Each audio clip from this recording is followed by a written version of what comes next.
Jangan lupa subscribe YouTube channel Metro TV News dan jangan lupa nyalakan notifikasinya. Meski kurva COVID-19 masih tinggi, Pemprov DKI Jakarta berencana akan kembali membuka bioskop. Saat ini Pemprov tengah menggodok aturan dan juga standar protokol kesehatan untuk masyarakat yang haus akan hiburan. Namun demikian, ancaman penularan COVID-19 di ruang yang tertutup dan ber-AC seperti halnya bioskop tetap tinggi. Bagaimana kemudian standar protokol kesehatan yang paling memungkinkan mencegah penularan di dalam bioskop? Benarkah alasan kebahagiaan dan hiburan dapat meningkatkan imunitas masyarakat? Kita sudah bersama dengan Pandu Riono, epidemiolog dari UI, dari luar studio. Mas Pandu, selamat pagi. Selamat pagi, Mas. Ya, Mas Pandu, apakah pergi menonton di bioskop ini lebih aman dibandingkan dengan pergi ke restoran atau pergi di aktivitas perkantoran, Mas Pandu? Pokoknya kalau pergi keluar dari rumah itu tetap berisiko, kemanapun ya. Apalagi kalau nggak pakai masker. Tapi apakah lebih tinggi, lebih rendah? Ya risikonya kan itu kan relatif. Ya jadi jangan dibandingkan. Dan jadi karena nggak ada datanya. Jadi ini kan seringkali orang, untuk meyakinkan supaya orang mau ke bioskop, terus mengatakan bioskop lebih rendah dengan justifikasi masing-masing. Tapi tidak ada data yang mengatakan demikian. Jadi kita anggap semua risikonya tinggi. Dengan demikian kita yang penting kewaspadaan dan menjamin bahwa kita tidak terinfeksi karena kita selalu menggunakan masker di dalam bioskop maupun di luar bioskop, di dalam restoran atau di tempat-tempat lain. Nah, kalau menurut Anda dengan pembukaan kembali bioskop yang kita juga masih tunggu kapan tepatnya akan dibuka, Mas Pandu, apakah betul-betul bisa meminimalkan resiko penularan? Kita tahu bahwa ruangan bioskop kan tertutup, ruangan ber-AC, lalu kemudian ada sejumlah orang yang kemudian duduk bersamaan meskipun kemudian menghadap ke satu arah. Menurut Mas Pandu seperti apa kemudian? Ya, menurut saya sih risikonya tinggi, ya kan? Apalagi kalau kita tidak bisa menjamin sirkulasinya baik. Yang penting kan sirkulasi. Dalam udara ruang tertutup itu yang penting sirkulasi. Kalau cinema safe yang dikembangkan di luar, itu bioskop harus menjamin sirkulasi udara yang 50% udara segar ditiupkan ke dalam dialirkan ke dalam ruangan. Dengan demikian maka akan menurunkan risiko penularan.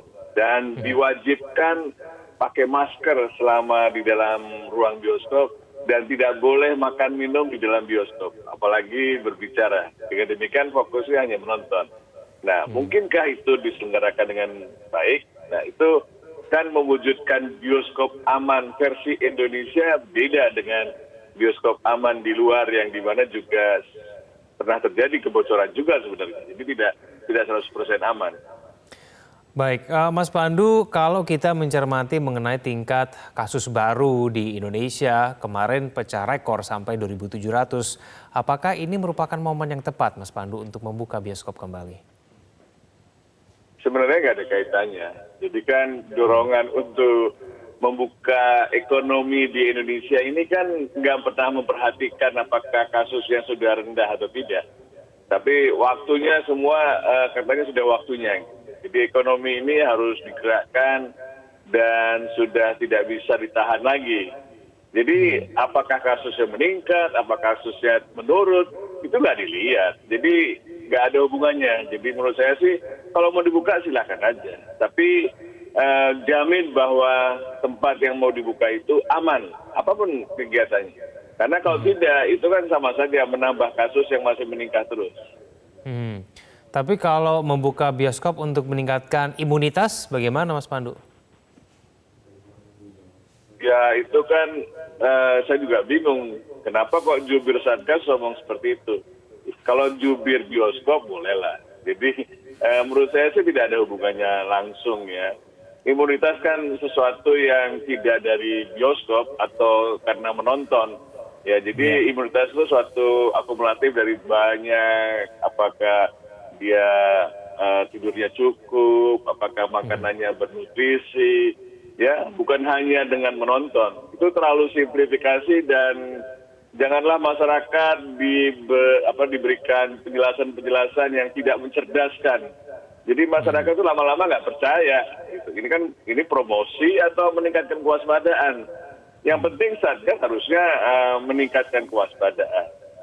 Jadi anjuran-anjuran apa yang harus diperhatikan baik penonton, baik pelaku bioskop ataupun Pemda, supaya kalau bioskop dibuka, bioskop yang aman. Karena kalau bioskop yang nggak aman, nggak ada yang berani nonton juga. Ini jadi penting. Ya. Mas Pandu, bioskop yang aman itu kuncinya di mana, Mas? Tadi sudah menyampaikan sedikit, paling tidak ada ventilasi di situ. Apalagi Mas Pandu yang harus betul-betul dipenuhi supaya betul-betul bioskop ini aman? Ya, pertama kan seperti prinsip 3M ya. 3M itu kan memakai masker. Jadi harus menggunakan masker selama di dalam bioskop. Ya kan, jadi dan juga menjaga jarak. Jadi tidak bisa kapasitas penuh. Dan kemudian mungkin ada hand sanitizer atau apa. Jadi betul-betul supaya dia terus pakai masker. Nah, itu tidak boleh ada popcorn atau makanan lain selama menonton, ya nonton. Gitu. Tidak boleh bicara. Dan bagaimana memastikan itu? Nah, ini yang menjadi sulit karena kan ruangannya gelap. Jadi pengusaha bioskop juga harus memonitor. Kalau monitor kan mereka biasa memonitor penonton kalau ada yang mau merekam film. Nah itu bisa dipakai untuk juga memonitor apakah ada yang melepaskan masker tidak. Kalau ada yang melepaskan masker atau itu ya dihentikan aja bioskopnya sampai ada semuanya patuh. Kalau masih nggak mau ya dikeluarkan aja dari gedung bioskop. Dan yang paling penting juga itu pengusaha bioskop tuh harus memutar film edukasi. Jadi sebelum film yang mau ditayangkan itu kan seringkali ditayangkan film-film iklan yang film-film baru yang akan diputar pada minggu-minggu mendatang. Nah, diwajibkan memutar film edukasi untuk bagaimana memakai masker, menjaga jarak, dan mencuci tangan, dan kepatuhan apa selama menonton di bioskop. Mas Pandu, kalau kita bicara mengenai pengawasan, seperti apa kemudian bentuk pengawasan yang bisa dilakukan di dalam gedung bioskop kalau kita khawatirkan bahwa sebetulnya yang dicermati itu penontonnya? Tidak ada yang kemudian bisa memastikan bahwa di tengah film dia akan terus memakai maskernya, bisa saja kemudian di tengah film ia tahu-tahu membuka masker karena mungkin sesak nafas begitu, tidak nyaman menggunakan masker, atau mungkin dia sedikit melakukan aktivitas makan begitu. Siapa yang kemudian bisa mengontrol itu, Mas Pandu? Ya harus bisa, nggak ada pilihan lain. Biasa kan kalau kita membawa makanan dari luar juga nggak bisa masuk ke dalam bioskop, jadi ada yang ngawasi. Dan betul-betul dilarang masuk ruangan bioskop tuh nggak boleh ada makanan gitu. Kalau kedapatan dikeluarin aja walaupun sudah punya tiket. Dan ini penting. Jadi kalau perlu ya nggak boleh bawa tas. Biar kemungkinan menyimpan makanan gitu ya. Jadi dan kalau pakai masker tidak kan tadi ada monitoring yang ketat gitu. Dengan demikian kalau pengusaha bioskop itu betul-betul melakukan prinsip bisnis yang aman, maka dia tidak mau rugi kan, nggak pernah mau rugi. Maunya bisnisnya jalan, dia mungkin lebih patuh untuk melakukan ini. Karena kalau tidak kan nanti ancamannya katanya mau ditutup. Nah, saya kira akan itu. Dan kemudian kita juga harus mengedukasi masyarakat. Apa yang harus dilakukan selama di dalam gedung bioskop dan sebagainya. Dengan demikian maka masyarakat itu akan lebih paham. Kalau tidak dilakukan edukasi ya, kalau mereka tidak tahu ya itu salah kita juga. Kalau pengurangan kapasitas dari gedung bioskop 50%, apakah cukup, Mas Pandu? Nah itu belum ada studinya ya. Kita perhatikan aja supaya bisa jaraknya paling tidak 1 meter antar kelompok-kelompok yang menonton itu butuh berapa kapasitasnya. Kan di tiap bioskop ada yang bangkunya bervariasi jumlahnya dan susunannya layoutnya juga bervariasi. Dengan demikian maka memang harus ada penataan ulang untuk bangku-bangku yang perlu ditempati di dalam ruang bioskop. Kalau untuk pengunjungnya, Mas Pandu, untuk membawa anak-anak, apakah aman dengan protokol kesehatan yang sudah disampaikan, Mas Pandu, seperti pengurangan kapasitas maupun jaga jarak? Nah ini yang nanti jadi pelik kalau ada film anak ya, film anak kan banyak film kartun yang banyak atau film dari Disney, itu kan akan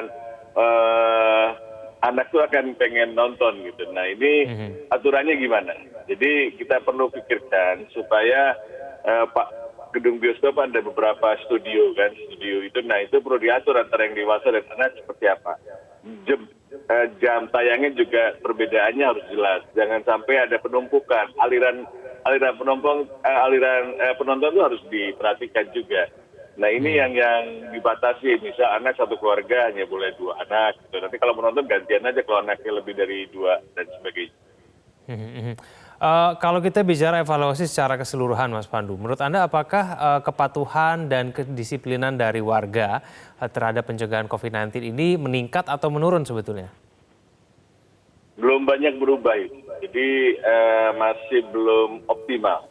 Mungkin baru 50% lebih lah untuk patuh gitu. Nggak tahu kenapa, bagaimana caranya ya supaya kepatuhan itu meningkat. Itu di luar bioskop ya, di jalan, di tempat kantor dan sebagainya.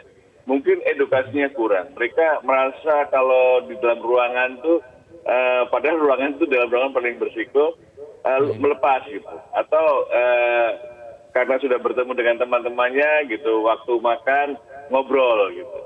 Dan juga kebiasaan di kantor kan lebih banyak ngobrol daripada kerjanya. Ini kantor-kantor pemerintahan ya.